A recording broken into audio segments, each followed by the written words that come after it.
The New York Mets are dealing with another injury issue on their roster, and perhaps there's a new ace for the New York Mets rotation in 2025. All the focus of today's edition of the Bleav in Mets podcast. Welcome back in, everybody. Chris Schubert, Jack McKessie here with you again to start the week, another week closer to the beginning of baseball season for the New York Mets. And Jack, they will be doing so without their starting catcher. We'll get into that in just a second. How are you, my friend? I'm all right, Chris. As soon as we said no news is good news, Yeah, it's our fault. sudden some bad news came out. But there was some good news in some of the videos we've seen of Clay Holmes throwing some of his pitches and how he's looked as a starter in spring training so far.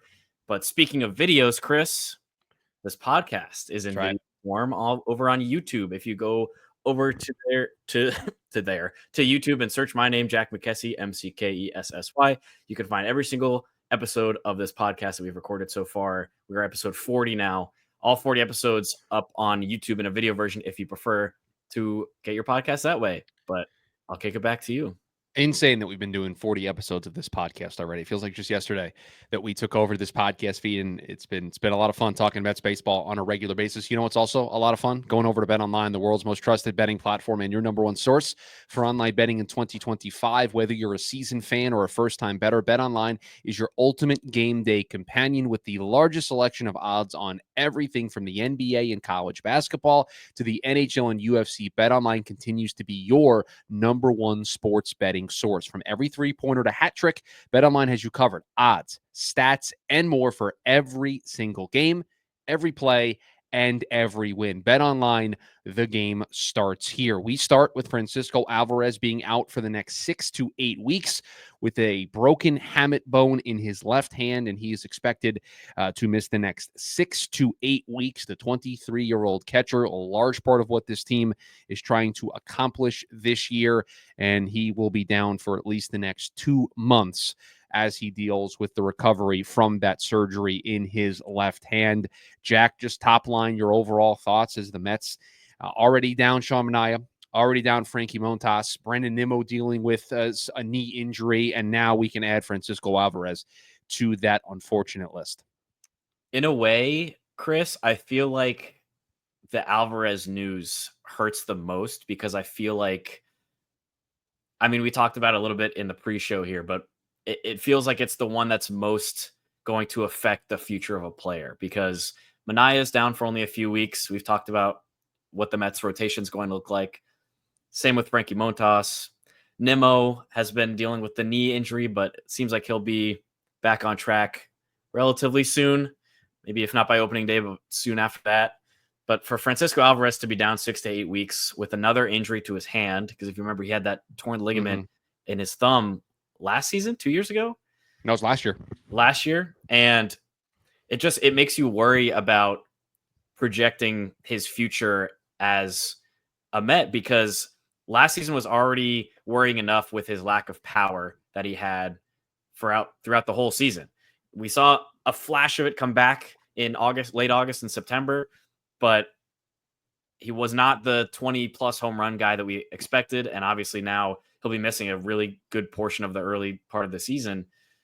And I worry that because it's in his hamate bone, which for our video viewers is like right here in your hand on the outside part of the lower part of your hand, I worry about what that means for his power going forward. I haven't done much research on other players who have suffered the same injury or similar injuries, but it's just unfortunate. You know, he's starting to, I don't want to use the injury prone tag yet, but it's becoming a bit of a concern.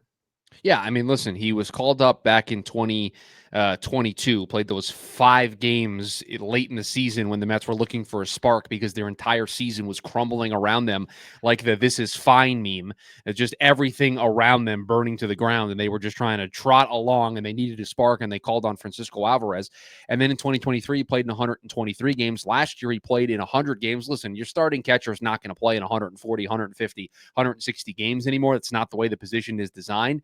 But you're starting to see a trend emerge with Francisco Alvarez. And I'll just repeat what I said in the pre-show with you. I still think the sky is the limit for Francisco Alvarez. But I think the more these things tend to stack up, the more our expectations for what Francisco Alvarez can be at the big league level need to shift with that, you know, with the shift in how available he is, right? Yeah. Everybody views Francisco Alvarez was the number one prospect in baseball for a bit there as a franchise cornerstone catcher that can hit 25, 30 home runs and is just a guy you plug into the number 4, number 5 spot in your lineup. He's a mainstay every day. He's out there. You know, when you come to the ballpark, Francisco Alvarez is in there and he has a chance to hit 25, 30 home runs. And I wonder, now he's still 23 years old. There's still plenty of time. He's 3 years away from where Juan Soto was when he just signed a $765 million contract, just for comparison's sake. So there is still time for him to reach that potential.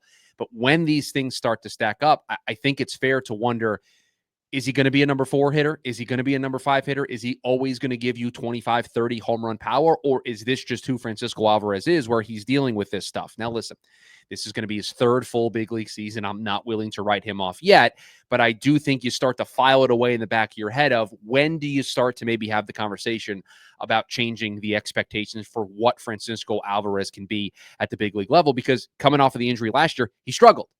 They had to move him around in the lineup, and he was in the playoffs was the bottom third of the lineup every single day because they just couldn't get him going, couldn't get him to be the guy he was in 2023 when he hit 25 home runs. So again, young players, they don't develop linearly. There's nonlinear progression to all of this. He can still reach that potential, but you just start to worry a little bit when a player young in his career, when this is the most important years of his development, he's in and out of the lineup. He's in and out of being healthy. And so it's just frustrating for him, and it's frustrating for us that we're not going to get to see him play on a regular basis. That leads me into what the plan is now.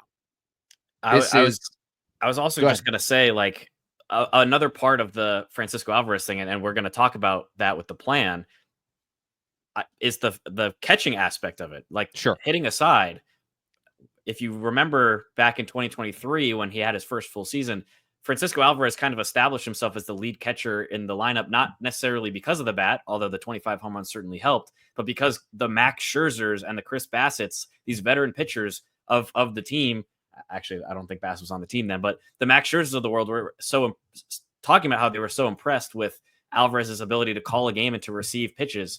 And we saw it as recently as a few weeks ago, right? With Jesse Winker commenting on Francisco Alvarez's ability to know the strike zone. When he challenged that ABS call and got it right, Wink knew immediately as soon as he made the challenge, oh, Alvy's challenging it, it's a strike, like he knows. So that is a big part of it too, that I don't want to be lost on us here as we talk about what the potential options are for the Mets in 2025 while Alvarez is still recovering from the surgery.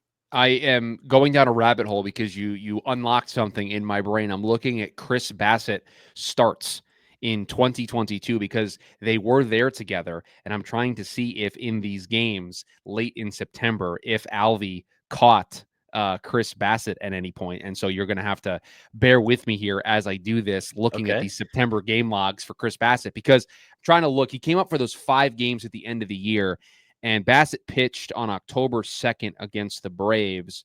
And that was, Alvarez was a pinch hitter and it was a DH. So he was with the team, but McCann and Nito caught that game. I'm trying to look to see if he made this start maybe in October.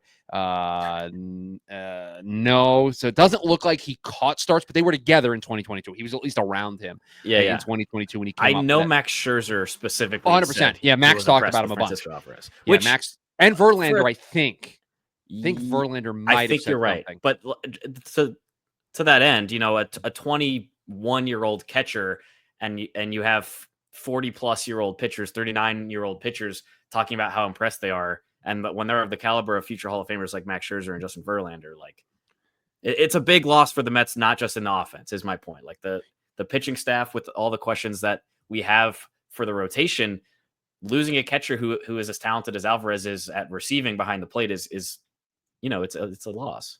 Yeah, I mean it's a huge blow, and that leads us to what they do now. If you want to go the free agent department, here are the 3 names on the Fangraphs free agent big board that are still available. Yasmani Grandal still out there, 36 years of age. Old friend James McCann could come back if we're so inclined to go down that route again. And then Yan Gomes also available. Those are the 3 catchers that are listed under Fangraphs catcher position that are unsigned, that have not signed with the team. Those are your 3 guys. Not impressed. Yasmani Grandal, 36, James McCann, 35, Jan Gomes, 37. I know there's probably like an instant recoil when I mention James McCann's name, but there's a big difference between how much they're going to pay James McCann if they brought him in now and then when they signed him to that 4-year deal the last go around. So that's at least different. But those are your free agent options. If you look in-house, if you look at the Mets and you look at their depth chart overall, also not super inspiring. Here are the guys that were non-roster invites to spring training. I think that's probably a fair look at who might have a leg up in this competition. Chris Williams, Hayden Sanger, Kevin Pareda. Those are the 3 names that were non-roster invites. Listen, Luis Torrens is going to be the starting catcher, right? You are now trying to find somebody who's going to be your backup catcher to Luis Torrens. And listen, this is not new to Luis Torrens.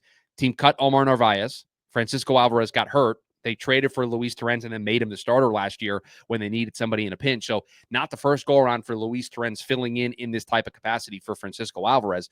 But the Mets, I think if you're looking at this, what are you prioritizing?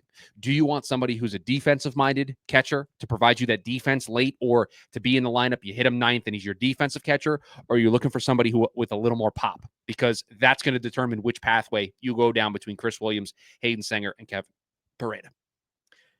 Yeah, so I mean, looking at some of these options, the guy that David Stern specifically called out most recently was Hayden Sanger, because he's been with the organization since 2018. So he has some familiarity with some guy, like I guess Brandon Sproat, in a situation where he would come up, but the rest of the rotation aren't. I guess David Peterson, maybe Tyler McGill, but like they're not homegrown. Sean Manaea was a free agent. Clay Holmes was a free agent. Kodai Senga was a free agent, international free agent. So I guess you look more to the bullpen for some of the other homegrown guys. Obviously not Sean Reed Foley anymore, but I'm struggling here because Stearns said that it could be an advantage that he has worked with some of the staff before because he's been around the organization so long. But there aren't a ton of guys who have come up through the minors and are now on the Mets pitching staff at the major league level. So for extra credit for Sanger, he won the Platinum Glove Award as the best defender at any position of the farm system in 2023, which is great. But again, like I don't know how much of that was because of his ability to throw out runners, his ability to receive, his ability to block pass balls. Right. So I don't know. That's a lot of questions, and there's no easy answer to this, right? This is not, you don't replace Francisco Alvarez and what he provides. Now, maybe you call up and find what old friend Tomas Nido is up to, just from somebody that you're familiar with, right? I saw that suggestion get thrown around quite a bit. Listen, the Mets are not going to make a super big splashy trade to get somebody. They are just going to piecemeal this together for the next 6 to 8 weeks, because let's do some just rough back of the napkin math, right? 6 weeks from today is let me do some quick math, the 14th of April. Mm-hmm. We're less than 2 weeks into the regular season at that point. If you take it the full 8 weeks, that takes us to the end of April the 28th. Francisco Alvarez, up until this point, has had a full spring. This isn't a starter like Sean Manaea, who may need a full ramp up, or Frankie Montas, who's going to need a full 6 to 8 week spring training. Right. You're thinking 6 to 8 weeks, 2 weeks of rehab assignments along the way. Middle of May, like I'm looking Monday, May 12th. What are the Mets up to on Monday, May 12th? They probably start a series with somebody, and that's the date I'm going to circle on the calendar as where the Pirates. That's the, you know what? You want to talk about a perfect landing spot to get Francisco Alvarez back in the lineup, May 12th against the Pirates. You heard it here first. You have to get through a month. And this is a tough blow, but a team that has Juan Soto, a team that has Francisco Lindor, a team that has Pete Alonso, a team that has Mark Vientos, a team that has Brandon Nimmo. I'm sorry, you can't tell me that you aren't going to be able to do enough offensively. And I know Alvarez defensively is a huge loss, but you guys got to figure it out pitching wise. Like this cannot be an excuse. If Francisco Alvarez missing 6 to 8 weeks dooms the Mets season, then they weren't going to go anywhere anyway, right? Like if you lose Juan Soto, you lose Francisco Lindor, or we'll use the crosstown team. Garrett Cole, right before we went on this podcast, announced having Tommy John surgery tomorrow. Okay, you can't replace Garrett Cole. If Garrett Cole goes down and your season goes in the tubes because of that, I can understand it. That's the ace, frontline starter, Cy Young candidate, guy who can play and pitch big innings in a game 7 of a World Series. I get that. Francisco Alvarez isn't where Mark Vientos is, isn't where Lindor is, Soto. He isn't a contributor with the way those guys are right now. He's on a path to get there, but he's not there yet. And so if his absence for 6 to 8 weeks derails this entire season for the New York Mets, then they weren't going to go anywhere anyway. Yeah, you said it. I don't have much to add there. It's not a massive injury in terms of a bat. It's not your Pete Alonso. It's not your Brandon Nimmo. It's not your Soto or Lindor or Vientos for that matter. Obviously, the pitching staff, we just are going to have to see how things go in the next couple of weeks, see if there's any significant shifts in performance, I guess. But I don't expect that to be a major factor. As great as Alvarez has been, obviously the ABS call is the ABS automatic ball strikes challenges are not going to take effect in the regular season this year. So that's not something we have to worry about quite yet. So yeah, it's not a significant death blow to the 2025 Mets at this point. Let's end this pod with some positive news, because I saw a tweet this morning from, I consider him a friend of the pod. He has no idea who we are, but I consider him a friend of the pod because of the great insights that he provides on a regular basis. So this is our weekly shout out to our guy, TJ Stats, because he put out a tweet this morning that I just kind of giggled. Like, it just got me excited. There's no reason for it to get me excited, truthfully, because it's just like, dots on a chart. But he put out a tweet about Clay Holmes today, who had another fantastic start, and said Clay Holmes, in the time span of an offseason, developed 3 new pitches to fast track his transition to a starting pitcher. He now has a 6-pitch mix that has stumped batters this spring. The Mets could have a gem here. Clay Holmes last year as a reliever threw a sinker, he threw a sweeper, and he threw a slider. In one offseason, he added 2 fastballs, a cutter, and a 4-seamer, and added a changeup. And then in the pre-show, just to take everybody behind the scenes a little bit, I asked my friend Jack, have you seen the kick change from Clay Holmes? And he was like, no, I was a little busy over the weekend. I said, do yourself a favor before we get on the air and talk about this. Could you show it to me? And the instant reaction that Jack had to seeing the video was a sight to behold. Clay Holmes has, on the pitching side of things, Clay Holmes, Max Kranick, the 2 bright spots, just over and over and over again. Clay Holmes is the great experiment, right? This is we're taking a closer, reliever, 1-inning guy, and we're making him a starter where we're going to ask him to go out there and throw 6 innings. We're also adding 3 pitches to his repertoire, to his arsenal, to go out there, and every single outing, he's gotten better and better and better. So he has just been such a huge bright spot for this team. And when they made the signing, right, we on this pod talked a lot about Jeff Hoffman potentially in this role. So we were kind of on board with trying this. And so there's some excitement to this idea anyway. I can't wait for Clay Holmes' first regular season start. Like, I am pumped up to see what this looks like.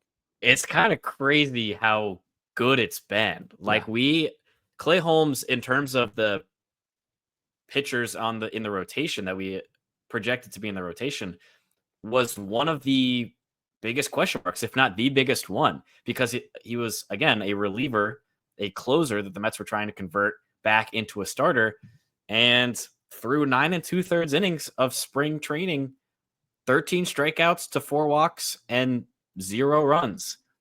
As I said about Max Kranick in a past episode, perhaps Brandon Sprout, that'll play. And another thing that I want to shout out here is that Clay Holmes and the Mets pitching staff continue to make me look like a fool for trying to point out that they're getting ground balls instead of whiffs. That kick change, man, is dirty.